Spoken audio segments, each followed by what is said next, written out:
네, 그러면 15분이 돼서 저희 발표 시작을 하도록 하겠습니다. 네, 저희 세션에 들어와 주셔서 일단 감사를 드리겠습니다. 저희는 오늘 패스트 트랙 2가 아니고 패스트 트랙 3에 대해서 설명을 드리도록 하겠습니다. 패스트 트랙이라는 것은 저희가 개발하고 있는 AI 오퍼레이팅 시스템인 backend.ai 위에서 돌아가는 MLOps 도구로서요. 이 MLOps 도구가 어떻게 LLM을 개발을 하고 서비스를 하는데 기여를 할 수 있는지, 어떻게 여러분들의 작업을 좀 쉽고 편안하게 할 수 있도록 도와드릴 수 있는지에 대해서 소개를 해드리도록 하겠습니다. 네, 저희 이 발표는 저희 연구팀에 소속이 되어 있는 강정석 연구원과 송영숙 연구원께서 함께 준비를 해주셨습니다. 그래서 일단 이 패스트트랙 3가 가지고 있는 강점에 대해서 소개를 드리기 전에 그럼 왜 이거를 파운데이션 모델 개발을 하고 서비스를 하는데 이제 사용을 해야 되는가에 대해서 약간 소개를 드리고요. 그 다음에 이제 패스트트랙 2에서 3로 버전이 올라가면서 어떤 새로운 기능들이 이제 새롭게 구현이 되었는지 소개를 드리고 실제로 합성 데이터를 생성을 함으로써 파운데이션 모델 개발에 어떻게 기여를 하고 있는지 예시를 소개를 드리도록 하겠습니다. 자, 우리는 2025년에 살고 있습니다. 제 느낌으로는 사실 저는 개발자는 아닙니다. 개발자는 아니고 AI 모델을 연구팀에서 AI 모델 자체를 개발한다기보다는 AI 모델을 사용한 어플리케이션을 만드는 쪽을 조금 더 집중을 하고 있었기 때문에 저의 느낌에는 2022년 이전의 세계와 2022년 이후의 세계는 굉장히 다르다라고 생각이 들고 있어요. 2022년에 챗GPT가 공개가 됐죠. 그래서 그 이전에 우리가 이런 것도 기계가 할 수 있을까라고 생각했던 굉장히 다양한 그리고 창조적인 일들이 그 이후에는 너무나 쉽게 누구나 클릭 한 번만으로 텍스트 입력만으로 이제 가능해진 이런 세상이 왔습니다. 그리고 이 트렌드는 너무나 빠르게 변하고 있고 우리는 이제 AI를 만드는 게 아니고 AI를 사용하는 법조차도 이제 빨리빨리 배우고 잘 그 트렌드를 따라가야지만 이 경쟁적인 세상에서 잘 살아남을 수 있을 것 같은 그런 생각이 들게 됐죠. 그런데 저희가 레벨업에서 이제 여러 고객들을 만나면서 이렇게 그 고객사들의 니즈를 들어보면은 몇 년 전까지만 해도 이제 모델을 트레이닝을 하고 싶은 요구들이 좀 있었습니다. 뭐 파인 튜닝을 하든지 이제 이렇게 다양한 이제 트레이닝의 요구들이 있다가 최근에는 오픈 소스로 이런 기반 모델들 뭐 다양한 사례에 사용될 수 있는 대규모로 학습된 이런 기반 모델들, 파운데이션 모델들이 너무나 잘 공개가 되어 있고 그걸 그냥 쉽게 가져다 쓸 수 있는 세상이 왔기 때문에 어느 순간부터는 모델을 직접 훈련시키지 않고 그냥 인퍼런스, 추론만 잘하게, 서비스를 좀 잘하게 해주면 좋겠어요 라는 요구들이 꽤 많이 있었습니다. 그런데 또 다시 지금 이 상황이 2025년, 2024년, 25년 이런 상황이 되면서 다시 또한 모델을 만들고자 하는 수요들이 조금씩 생기고 있습니다. 왜 그럴까를 생각을 해보면 우리가 2019년부터 몇 년 동안 코로나 팬데믹이 굉장히 힘들었죠. 전 세계가 힘들었고 코로나 전후를 비교를 해보면은 상당히 그 경제적으로 정치적으로 조금 시장이 바뀌었다고 생각이 드는 게 있습니다. 코로나 팬데믹 이후에 아무래도 각 국가들이 서로 이제 의존을 하면서 세계 공동체로서 어떤 일을 하는 것보다는 자국 중심주의 기조로서 전반적으로 정치적으로 경제적으로 기조가 좀 변하고 있습니다. 지금 뭐 트럼프가 미국에서 하는 일들도 어떻게 보면은 미국 중심적으로 미국을 다시 살아나야 되겠다 그런 이제 기조를 가지고서 많은 얘기를 하고 있는 거죠. 그런데 AI도 지금 너무나 많은 산업 영역에 이제 여파를 미치고 있기 때문에 그리고 이제 굉장히 이제 신기술이고 그것이 또 미래에 또 밥벌이가 될 수 있는 기술이기 때문에 식량이나 뭐 에너지처럼 AI마저도 이제 국가 경쟁력이나 안보의 아주 중요한 자원으로 이제 인식이 되기 시작하게 된 겁니다. 그래서 많은 국가들이 AI 주권을 가지고 오기 위해서 데이터 주권을 가지고 오기 위해서 이제 파운데이션 모델을 개발을 하는데 조금 더 힘을 쏟게 되었고 그리고 다양한 이제 우리가 조약도를 처음부터 쌓을 필요는 없이 이미 누가 쌓아놓은 조약돌 위에 조약돌을 조금 더 보탬으로써 시작을 할 수 있는 다양한 오픈 소스 모델들과 다양한 이제 최적화 기술들이 이제 공개가 많이 되고 있기 때문에 이 파운데이션 모델을 만드는 그런 진입 장벽 자체가 굉장히 낮아지고 있는 이런 상황이 되었습니다. 그래서 우리가 이렇게 파운데이션 모델을 만들고 싶다라고 했을 때 일단 제일 먼저 필요한 게 뭘까요? 일단은 뭐 쉽게 생각하면 이제 GPU 자원, 우리가 학습을 시킬 수 있는 자원과 그리고 좋은 데이터가 있겠죠. 그런데 데이터는 일단은 뭐 저희가 어떻게 할 수 있는 부분이 아니라서 일단 데이터는 잠깐 두고 넘어가겠습니다. 연산 자원만 충분히 많으면 파운데이션 모델 만드는 게 그냥 쉽게 쭉쭉 될까요? 이게 지금 저희 아까 말씀드렸던 것처럼 우리의 AI 주권을 확보하기 위해서 올해 저희 우리나라에서 독자 AI 파운데이션 모델 프로젝트라는 이제 프로젝트를 이제 대규모 세금을 투입해서 이제 시작을 했고, 저희는 이제 그 업스테이지와 함께 컨소시엄을 이루어서 저희가 스타트업 어벤져스라고 이름을 사실 저희들끼리 부릅니다. 스타트업의 컨소시엄을 이루어서 이제 그 독자 파운데이션 모델을 개발하기 위한 사업을 이제 시작을 했고, 지금 한 달하고 반 정도가 지났습니다. 그래서 그 사업의 일환으로서 저희가 이제 B200을 굉장히 많은 수량을 지원을 받을 수 있게 되었어요. 그 자원을 이용을 해서 모델 개발을 할 수 있게 됐는데, 지금 B263개의 노드, 그러니까 500장 조금 넘는 수량을 저희가 활용을 할 수 있게 되었습니다. 부자가 됐어요. GPU 부자가 됐어요. 그래서 이게는 지금 그 저희가 사용을 하고 있는 팜에서 GPU가 어떻게 활용되고 있는지를 그냥 보여주는 대시보드를 하나를 보고 계십니다. 그래서 현재 저희가 60개 노드를 학습에 사용을 하고 있고, 3개의 노드는 이제 별도로 이제 다른 종류의 실험을 한다거나 유휴 자원으로서, 왜냐하면 GPU가 잘 죽잖아요. 잘 죽었을 때 대체 선수로 들어가기 위해서 이렇게 활용이 되고 있는 상황이고요. 근데 이렇게 만든 데까지 사실 굉장히 힘들었어요. 굉장히 힘들었어요. 지금 여기에는 주간 GPU 사용량을 보시면 그래도 뭐 50에서 100% 사이에서 이렇게 계속 사용이 되고 있지만, 이렇게 만드는 데까지 저희가 거의 2주, 3주 이상의 작업이 좀 걸렸습니다. 그래서 사실은 인프라만 있다고 다 우리가 파운데이션 모델을 잘 만들 수 있는 건 아니고 우리가 파운데이션 모델을 구축하기 위해서 그 윗단에서 돌아가는 인프라를 포함한 이제 효율적인 자원 관리가 굉장히 필요하게 되고, 그런 부분들을 저희가 만들고 있는 광고지만 이제 백엔드 AI가 조금 여러분들이 쉽게 관리를 하실 수 있도록 도와줄 수 있는 부분이 된다고 이제 말씀을 드릴 수가 있습니다. 그래서 아까 보여드린 그 상대적으로 높은 GPU 활용률을 만들기 위해서 저희가 몇 가지 이제 어려운 점들이 꽤 있었습니다. 어려운 점이 있었고, 인프라는 준비가 되어 있었지만 실제로 워크로드를 저렇게 제대로 효율적으로 돌리기 위해서는 사실 그 위에 그 이상이 필요했고, 뭐 대표적으로 뭐 오늘 준기님이 키노트에서, 저희 CTO 준기님께서 키노트에서 말씀하셨던 것처럼 이제 스토리지 문제로 대규모 데이터가 병렬적으로 로딩하는데 좀 병목이 있었던 이런 문제들도 있었고, 물론 이거는 저희가 드라이버 업데이트를 이제 스토리지 공급사에 요청을 함으로써 이제 해결이 되었습니다. 다행히. 그래서 그 다음부터는 저희가 뭐 거의 95%, 98%로 GPU를 가동을 할 수가 있게 되었고요.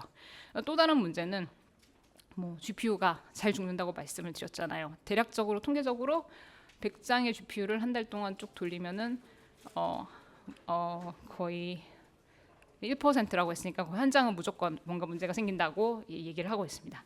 사실 저희 팜 같은 경우에는 뭐 정확하게 수치를 말씀드릴 수는 없지만 그보다 조금 더 자주 GPU에 이제 문제가 생긴다고 알람이 자꾸 오고 있어요. 물론 인텐시브하게 사용을 하니까 그런 거라고 생각을 해주시면 될 것 같고, 이제 그런 상황에서 그러면은 장애가 발생하는 건 어쩔 수 없고 우리가 미리 예측하기 굉장히 힘든 일이고, 다만 장애가 발생했을 때 어떻게 기존에 돌아가고 있던 워크로드를 빠르게 자동으로 재시작을 해줄 수 있을 것인가, 이런 부분들이 이제 옵스의 관점에서는 좀 필요하게 되는 거고요.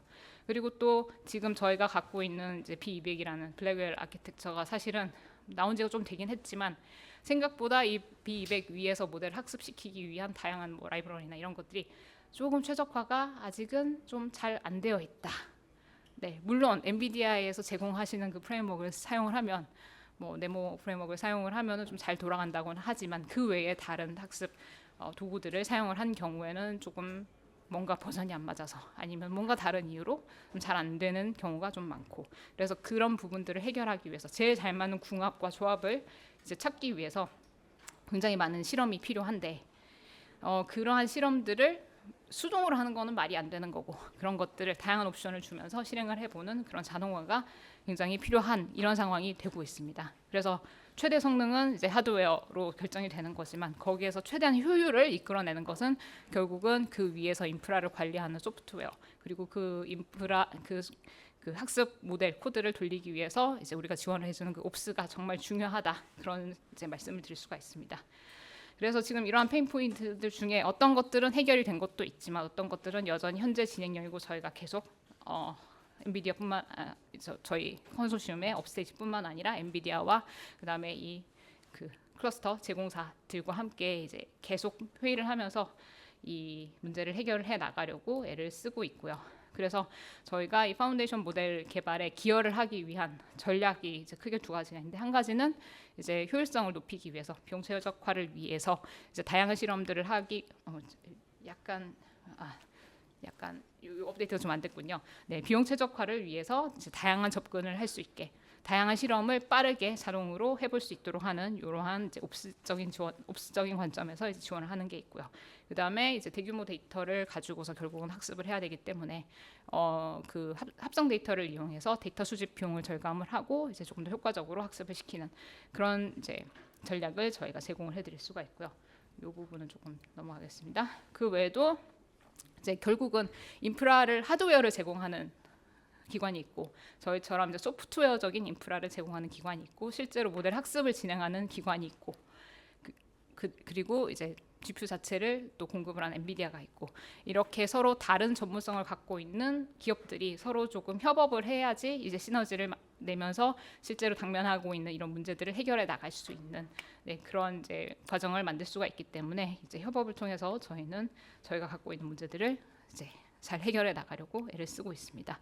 그래서 뭐 협업 부분은 뭐 나중에 또 따로 말씀드릴 기회가 있을 것 같고요. 오늘은 이제 비용 최적화를 위한 이제 접근 방법 중에 하나로서 저희가 옵스의 형태로 어떻게 이제 여러분들의 파운데이션 모델 개발을 도와드릴 수 있는지에 대해서 이 뒷부분 파트에서 강정석 연구원께서 발표를 해주시겠습니다. 네, 안녕하세요. 그 바톤을 이어받은 레벨업 주식회사 강정석입니다. 네, 앞에서 말씀해주신 내용에 이어서 한 해 동안 또 저희가 어떤 고민을 가지고 또 어떤 내용들에 초점을 맞춰서 이제 어떤 기조로 패스트트랙을 개발해 왔는지에 대해서 좀 설명을 드리겠습니다. 네, 일단 먼저 패스트트랙에 대해서 설명을 드려야 될 것 같습니다. 이제 왼쪽 이 그림을 보시면은 이제 저희의 핵심 제품인 백엔드.ai부터 시작해서 이제 그 위에서 돌아가는 여러 어플리케이션 제품들이 존재하게 되는데요. 이 중에 이제 MLOps 영역을 담당하고 있습니다.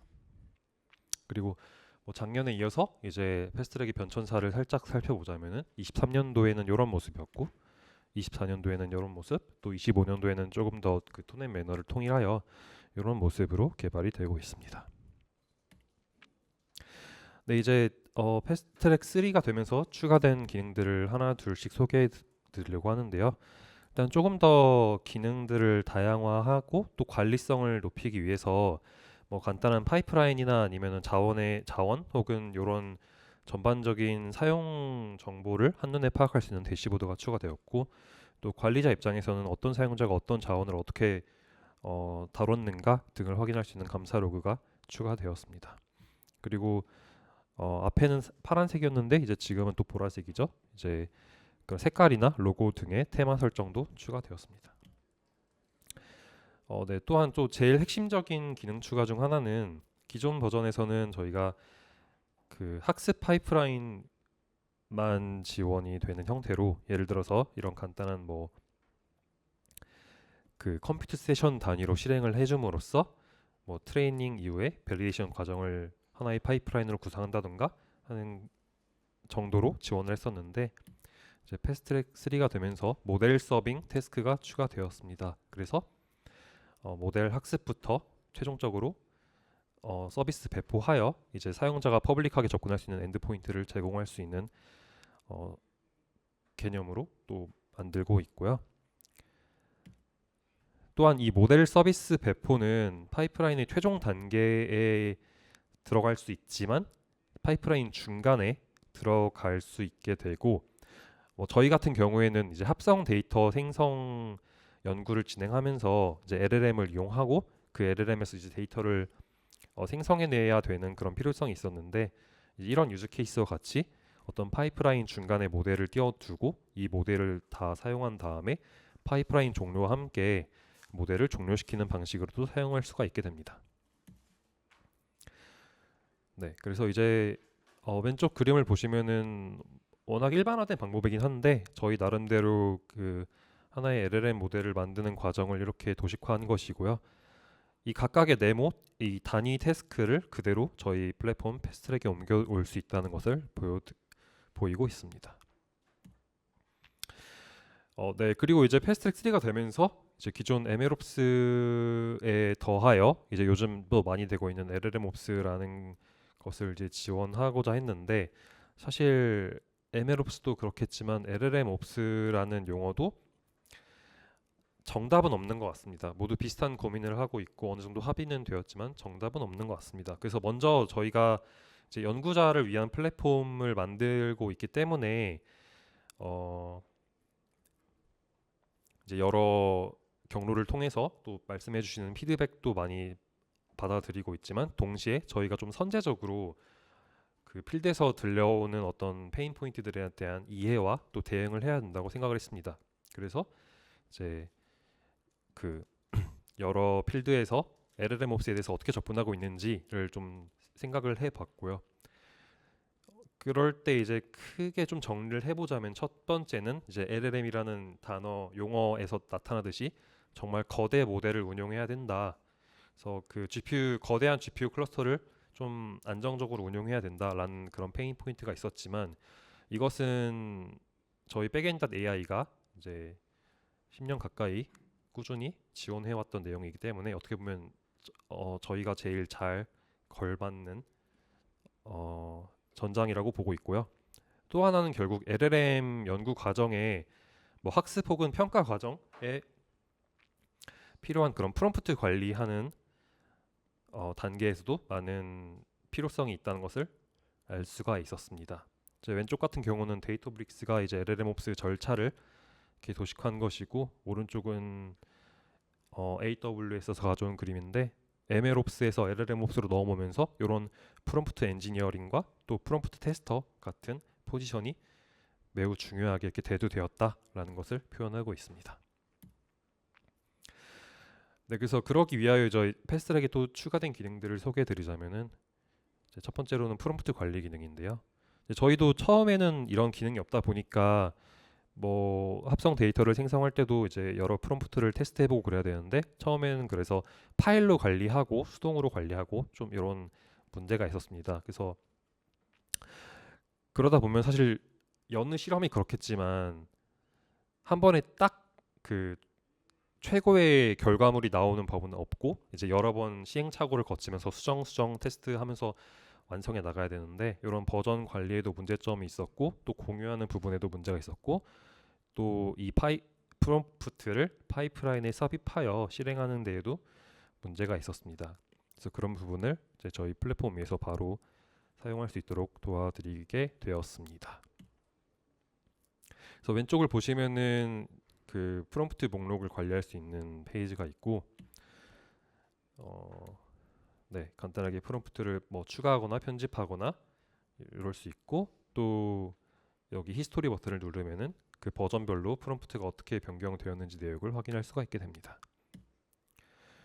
그리고 뒤에서 또 자세히 설명을 드리겠지만, 이번에 또 승인 태스크라는 게 추가되었는데, 결국 그 저희가 모델을 배포할 때 무조건 그 최신 모델이 최선이라는 법은 없기 때문에 이거를 항상 자동으로 배포하는 것은 문제가 발생할 수 있는데요. 그런 것을 막기 위하여 중간에 어떤 기준 하에 이거를 승인할 것인가 거절할 것인가 하는 태스크를 추가했고, 이제 이 화면에서는 지금 LLM 기반으로 방금 학습된 모델을 평가하고 그 점수가 특정 임계값을 넘는다면은 이제 배포까지 진행하도록 하는 과정을 보여주고 있습니다. 여기서 그 학습된 LLM을 평가하는데 사용할 프롬프트를 저희 플랫폼에서 작성한 프롬프트를 그대로 갖다 사용할 수 있도록 또 했습니다. 네, 이제 두 번째 기능은 배포 승인인데요. 이제 말씀드린 것처럼 여기 첫 번째 뭐 예를 들어 학습 태스크가 있고 마지막에 모델 배포 태스크가 있다면은, 이 중간에 그 다음 모델 배포를 진행할 것인지 아니면 도중에 중단할 것인지를 결정할 수 있는 승인 태스크를 추가했습니다. 자, 앞에서 말씀드린 것처럼 프롬프트 기반으로 하여 자동으로 승인하는 방법도 있고, 또 사용자가 명시적으로 승인 혹은 거절을 누르는 수동 승인 방식도 있습니다. 그래서 이런 형태의 간단한 파이프라인이 있을 때 이렇게 실행이 되게 되고, 앞선 그 학습 태스크가 종료되면은 사용자는 이 승인 태스크에 도달했을 때 승인하거나 거절하는 것을 선택할 수 있게 됩니다. 그래서 승인할 경우에는 이렇게 approved 마크가 붙게 되고 다음 태스크인 모델 배포 태스크가 실행되는 것을 확인할 수가 있고요.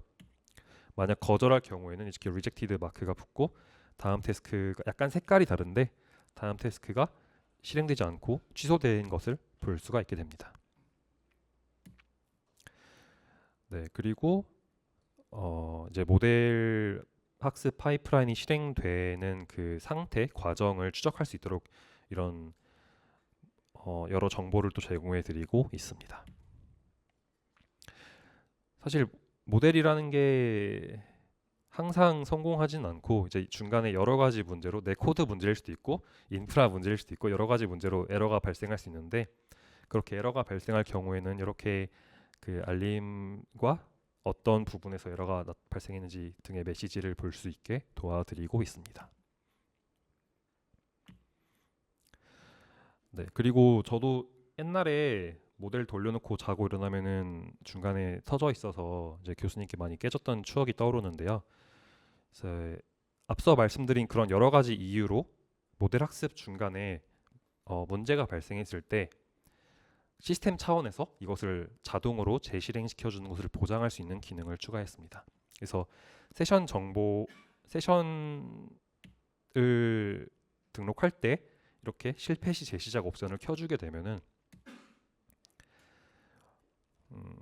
만약 중간에 태스크가 문제가 발생해서 에러 상태로 갔다 이러면은 파이프라인이 그대로 이렇게 종료되는 대신 복구 리커버링 상태로 들어가게 되고 또 문제가 발생한 태스크 같은 경우에는 이렇게 실행과 문제 이력을 확인할 수 있게 됩니다. 네, 그리고 저희가 이번에 진행했던 합성 데이터 생성 시나리오를 따라가면서 이제 패스트트랙을 어떻게 사용할 수 있는지 좀 살펴보도록 하겠습니다.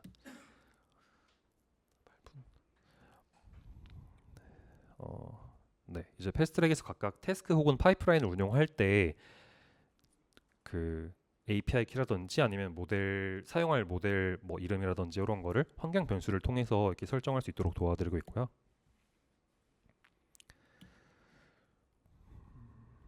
네, 그리고 모델 서빙을 할 때도 그 VLLM이라든지 SGLang이라든지 하는 대표적인 인퍼런스 런타임을 기본적으로 제공해 드리고 있고 혹은 커스텀한 환경을 직접 구축하셔서 사용할 수 있도록 또 도와드리고 있습니다.